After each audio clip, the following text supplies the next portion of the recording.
बच्चे संस्कारों से विहीन तो नहीं है?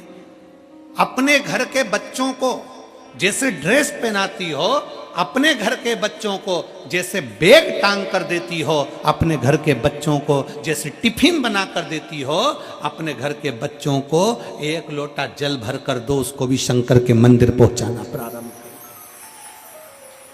जिस घर का बच्चा शंकर के मंदिर की देहली चढ़ता है, जिस घर का बच्चा शंकर के मंदिर की चौखट चढ़ता है, उस घर का बूढ़ा व्यक्ति कभी वृद्धाश्रम पर नहीं चढ़ता है। याद रखना इस बात।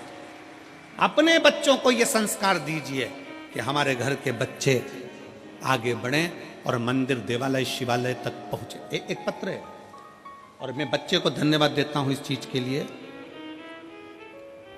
कि बच्चे ने कुछ भी नहीं छुपाया, जो बोलना था सब बोल दिया। मैं इस बच्चे को धन्यवाद देता हूं। मेरा नाम ब्रजेश सेन है। मैं जिला टीकमगढ़ मध्य प्रदेश का रहने वाला हूं। कहीं बैठा हो बेटा तो हाथ हिला सकते हो, अगर कहीं बैठे हो तो हाथ हिला सकते हो। मेरा नाम ब्रजेश सेन है। मैं आप ही हैं बेटा? आ जाओ, एक बेलपत्र ले जाना। एक बार हाथ हिलाओ, वापिस हाथ हिलाओ। हाँ ठीक है, आ जाइए, आ जाओ, एक बेलपत्र ले जाना, आ जाइए। मेरा नाम ब्रजेश सेन है। मैं जिला टीकमगढ़ मध्य प्रदेश का रहने वाला हूं। शंकर भगवान की महिमा का मैं क्या गुणगान करूं गुरुदेव। 20 साल की मेरी उम्र है। मुझे गलत लोगों की संगत के कारण 18 साल का था तब से ही गलत लत में लग गया था। ड्रिंक करना, मदिरा पीना और गलत गलत कार्य करना। गुरुदेव, दारू का नशा, ऐसा कोई नशा नहीं था जो मैं नहीं करता था। सारे गलत काम भी मैंने किए। 2019 में आपकी पहली बार कथा को सुना ऑनलाइन। गुरुदेव, पहली बार कथा सुनी, वो भी नशे में सुनी। दारू के नशे में था, मोबाइल पर कथा सुनी। बस नशे से जब होश में आया, सुबह 4:30 बजे मैं जागा और 4:30 बजे जाकर मैंने फिर उसके बाद में ये विचार कर लिया कि अब मैं दारू को नहीं छूंगा। और ऐसा नहीं है गुरुजी कि ये दारू का नशा करने वाला व्यक्ति नियम भी खुद बनाता और तोड़ता भी खुद ही है। मैं ऐसा करूंगा ये विचार कर लिया, कई बार भी सोचा, पर ये पहली बार था जो शिव महापुराण की कथा का लत लग गया शरीर को। 8:30 बजे फिर वापिस मैं कथा को सुनने के लिए मोबाइल पर लगा लिया। 8:30 बजे मैंने कथा सुनी, शिव जी के मंदिर गया, शंकर के मंदिर में जाकर बाबा की भक्ति में लग गया। सीहोर पहुंचा, बाबा का वहाँ पर कंकर शंकर पूजन करा, वहाँ से रुद्राक्ष ले आया, बाबा की कावड़ बढ़ी, बाबा से विनती करना प्रारंभ कर दिया कि कभी नशा ना करूं और कभी गलत काम ना करूं। गुरुदेव, आज बाबा की कृपा से कई साल हो गए, शंकर की कथा सुनता हूँ, मंदिर में झाड़ू लगाता हूँ, पोछा लगाता हूँ, शिव की आराधना करता हूँ और आज बाबा की कृपा से कोई नशा नहीं करता, सारे नशे से मुक्त हूँ। और 1 साल नहीं, कई साल निकल गए। बाबा 3 साल से नित्य लगातार नियम से, 3 साल से नित्य लगातार, 3 साल से नित्य नियम से मंदिर, झाड़ू, पोछा, सुबह शाम सब 3 साल से नित्य नियम से मंदिर, झाड़ू, पोछा सब कर रहा हूँ और बाबा की कृपा से सारे नशे से मुक्त हूँ। और बाबा ने अब मेरा हाथ भी पकड़ लिया, बाबा की कृपा से आगे भी बढ़ रहा हूँ। ये शिव, इसको शंकर कहते हैं।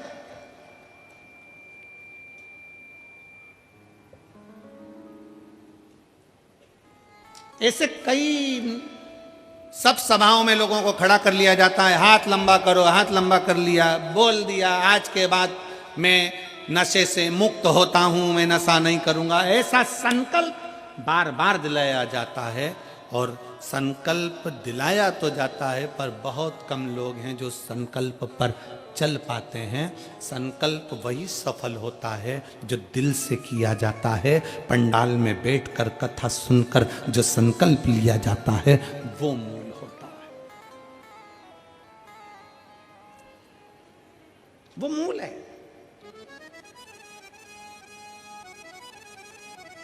आप अपने भीतर का संकल्प प्रबल करिए, आप अपने भीतर का नियम प्रबल करिए। नशा करो, पर वो नशा दारू का या मदिरा का नहीं कि रात को पी सुबह उतर गई। नशा एक और होता है, शंकर के मंदिर में एक लोटा जल चढ़ाने का और शंकर के नाम को गाने का। वो कभी उतरता नहीं, वो कभी नहीं उतरता। वो नशा शिव भक्ति का जितना चढ़ता है, मैं दानव है, असुर है, राक्षस है, पर उसने शंकर की भक्ति का नशा जो धारण करा वो नशा ऐसा रहा कि देवलोक की अप्सरा हेमा अप्सरा के साथ उसका विवाह हो गया। मैं दानव को शंकर की भक्ति का नशा ऐसा चढ़ा कि इसी मेरठ की भूमि पर मैं दानव की इसी नगरी में रहकर उसने अपनी पत्नी के साथ में भगवान शंकर की आराधना करी कि मुझे संतान सुख प्राप्त हो। और एक मधुरा नाम की एक अप्सरा शिव को देखकर मोहित हो गई। उस अप्सरा ने कोई तप साधना नहीं करी, शंकर की पूजन, एक लोटा जल, एक बेलपत्र शंकर को एक अक्षत चढ़ाती, प्रार्थना करती। एक दिन माता पार्वती को लगा कि ये अप्सरा शंकर को पाना चाहती है, शंकर से कुछ पाना नहीं चाहती, शिव को पाना चाहती। पार्वती को बुरा लग गया।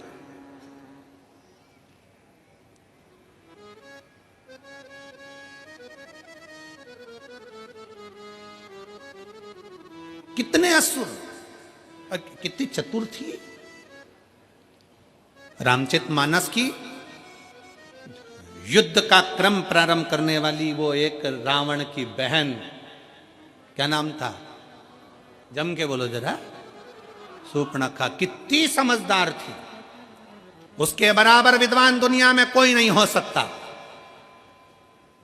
शूर्पणखा के बराबर कोई विद्वान नहीं हो सकता।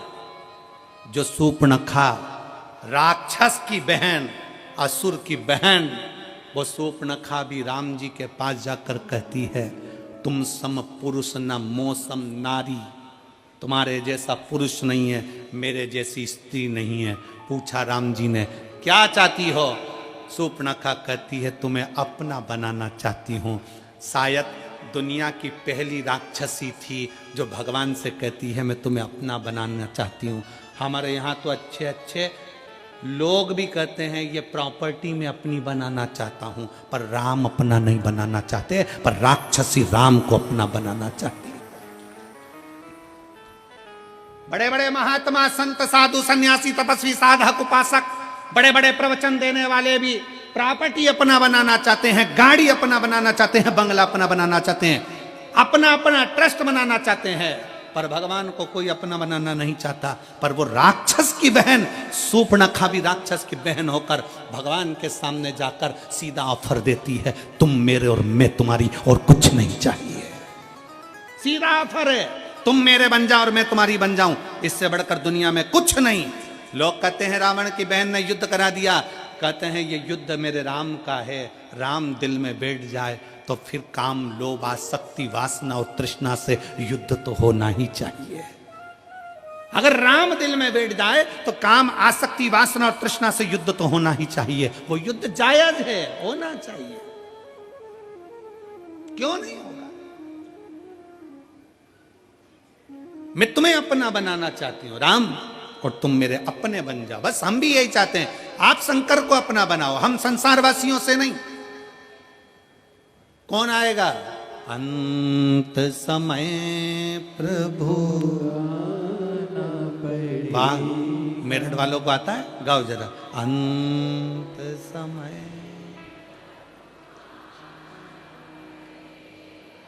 वचन निभा, आए ना आए प्रभु कुटुंब कबीला, अंत समय प्रभु आना वचन दिया तो निभाना पड़ेगा, अंत समय प्रभु आना पड़ेगा, वचन दिया तो निभाना पड़ेगा। अंत समय में कोई नहीं आएगा। तुम्हारा घर, तुम्हारी गाड़ी, तुम्हारा बंगला, तुम्हारी जायदाद, तुम्हारी प्रॉपर्टी, तुम्हारा धन सब तुम्हारे घर पर रहेगा। अकेले हॉस्पिटल में हो सकता है कि कहीं पड़े हो, कौन साथ देगा? अंत समय में साथ वही देगा जो तुमने भजन किया, स्मरण किया, पुण्य करा, भूखे को भोजन कराया, प्यासे को पानी पिलाया। इस शिव महापुराण के पंडाल में आए हुए ये हजारों लाखों शिव भक्तों का जो तुमने मुंह झूठा कराया, अपने घर से पूड़ी बना लाए, रोटी बना लाए, सब्जी बना लाए, बेसन बना लाए, 4 रोटी बनाकर, तिल्ली का लड्डू बना कर लिया। संक्रांति तो बाद में आएगी, लड्डू बनाकर पहले तुमने इस शंकर के भक्तों के मुख झूठे करा दिए। वो तुम्हारा मुख झूठा कराना खाली नहीं जाएगा। एक डायरी में लिख कर रखना, मैंने 5 रुपए की चाय किसी को पिलाई, किसी को लड्डू खिलाया, वो 3 महीने में वो 5 का 1000 गुना हुआ कि नहीं हुआ, वो हमको बताना जरूर, हमें बताना जरूर कि वो मिला कि नहीं मिला। ये बच्चा, वो वर्मा जी ने लिखा अपने पत्र में कि मैंने तो केवल हापुड़ के पंडाल में, सौरभ वर्मा लिखे, मैंने तो केवल हापुड़ के पंडाल में बैठकर कथा का रसतत्व ग्रहण किया। आ जाओ बेटा।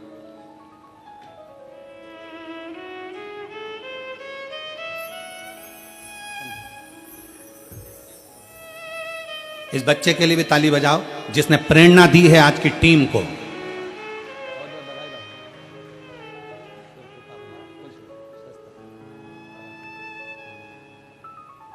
एक माता पिता, माता पिता,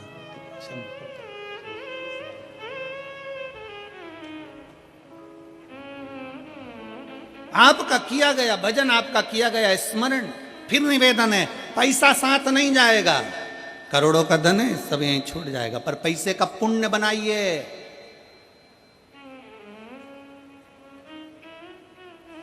पैसे को बैंक में यहां जमा करो और दिल्ली में एटीएम से निकाल लीजिए और वो कार्ड से जमा निकाल लीजिए, बस यही है। पैसे का पुण्य बना लो, पैसे का पुण्य,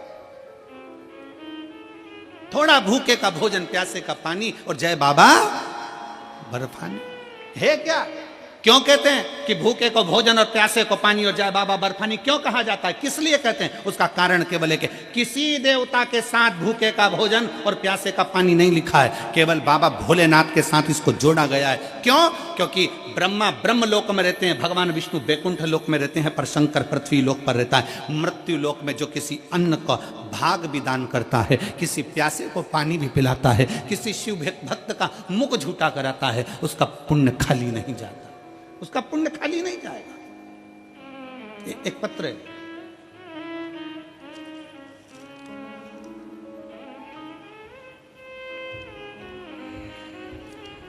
मेरा नाम ओमवती है, मेरा मोबाइल नंबर ये है। कहीं बैठी हैं ओमवती जी? मैं गाजियाबाद से रहने वाली हूँ, गाजियाबाद के रमते राम रोड की रहने वाली हूँ। पत्र को आप लोग एलईडी के माध्यम से पढ़ सकते हैं। आप ही हैं? एक बार वापिस हाथ हिलाओ, आ जाइए, एक बेलपत्र ले जाओ, आ जाओ। मेरा नाम ओमवती है, मैं मोबाइल नंबर ये है। मैं गाजियाबाद रमते राम रोड की रहने वाली हूँ। कुछ दिन पहले मेरे देवर को बुखार आ गया था, अचानक से उसके पेट में दर्द उठा तो हम उसको डॉक्टर के यहाँ लेकर गए। डॉक्टर ने उसका एमआरआई और अल्ट्रासाउंड कराया। हम रिपोर्ट लेकर डॉक्टर के पास गए तो डॉक्टर ने ट्यूमर बता दिया। हम सुनकर घबरा गए, उनकी हालत बिगड़ गई। फिर हम उनको लेकर, पत्र आस्था चैनल वाले एलईडी पर दिखा रहे हो, आप लोग एलईडी पर पत्र को पढ़ सकते हो साथ में। हालत बिगड़ गई, फिर हम उनको लेकर वसुंधरा हॉस्पिटल लेकर गए। वहाँ डॉक्टर ने लीवर में कैंसर बता दिया। जब लीवर में कैंसर बता दिया तो घर के सभी लोग परेशान हो गए। फिर डॉक्टरों ने कहा, उनका एक पीस निकालकर बॉम्बे टेस्ट के लिए भेजा। हम भोले बाबा से प्रार्थना करने लगे, गुरुदेव रुद्राक्ष का जल पिलाते और बेलपत्ती लाकर उनकी जेब में रखते। जिस समय पर उनका शरीर का भाग काटा गया और डॉक्टर ने बॉम्बे के लिए भेजा, तब हमने उन्हें रुद्राक्ष का जल दिया, शिव का चढ़ा पानी पिलाया, पत्ती खिला दी और बाद में फिर उसकी रिपोर्ट आने का हम इंतजार करते रहे। हम बाबा को आज धन्यवाद देने इसलिए आए हैं क्योंकि हमें डॉक्टर ने कैंसर बता दिया था। जब बॉम्बे जांच के लिए फिर गई और वापिस लौट कर आई तो शंकर ने ऐसी कृपा कर दी कि डॉक्टर ने कह दिया बॉम्बे की रिपोर्ट एकदम नॉर्मल है, इसमें कैंसर नहीं है। मैं बाबा को यहाँ प्रणाम करने के लिए आई, मैं बाबा को यहाँ प्रणाम करने के लिए। शिव तत्व में एक लाइन अच्छी लिखी है, आप और हम गुनगुना लेते हैं। खाली ना जाता कोई दर से तुम्हारे, खाली ना जाता कोई दर से तुम्हारे, मैं भी खड़ी हूँ नन्ही बाहें पसारे, अपने हृदय से लगा लो, गिरी जा रही हूँ उठा लो,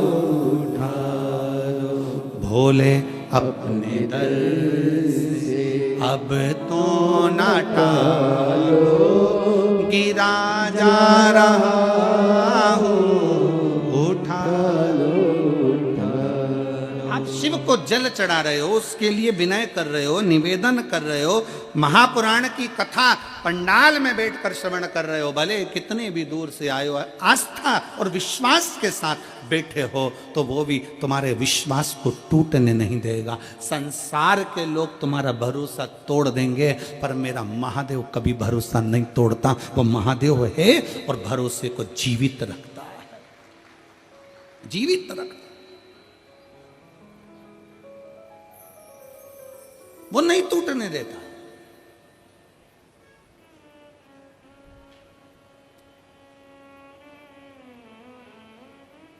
इन सारे पत्रों को ये ढेर लगे हुए, हम इतने पत्र नहीं पढ़ पाते, ये ढेर लगे हुए तो पहले दिन के पत्र हैं, अभी तो रोज के चालू होंगे। ये इतने पत्रों का जो स्मरण है, हम इन पत्रों को कभी सीओर लेकर नहीं जाते, कभी भी हम यहीं छोड़ कर जाते हैं क्योंकि इसमें मोबाइल नंबर भी रहता है, इसमें उसका एड्रेस भी रहता है। जिसके मन में संशय हो, तुम्हारे पत्र हैं, उसके मोबाइल पर उसके एड्रेस पर जाओ और तुम्हें जितनी खोजदारी करना है वो सारी खोजदारी करो। इन पत्रों को कभी सीओर लेकर, आपके पत्र आपको समर्पित है, आपने लिखा, हमने पढ़ा,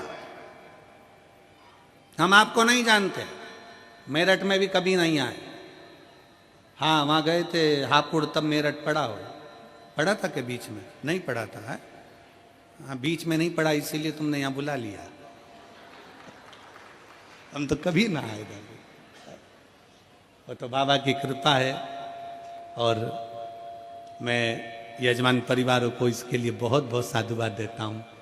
सभी बंधुओं को, श्री कृष्ण कुमार जी गुप्ता जी को, आशीष बंसल जी को, ऋषि अग्रवाल जी को, जयप्रकाश अग्रवाल जी को, श्री राम कुमार गुप्ता जी को, अनिल जी जैन जी को, राहुल गुप्ता जी को, ब्रजभूषण जी को, नीरज मित्तल जी को और गणेश अग्रवाल जी को, आप सबको धन्यवाद देता हूँ, बहुत बहुत साधुवाद कि मेरठ की मेरी जीजियों के चेहरे पर 2024 जाते जाते आपने जो खुशी दी है वो खुशी शायद कभी देखने को नहीं मिली होगी। वो खुशी आप लोगों ने, प्रसन्नता जो,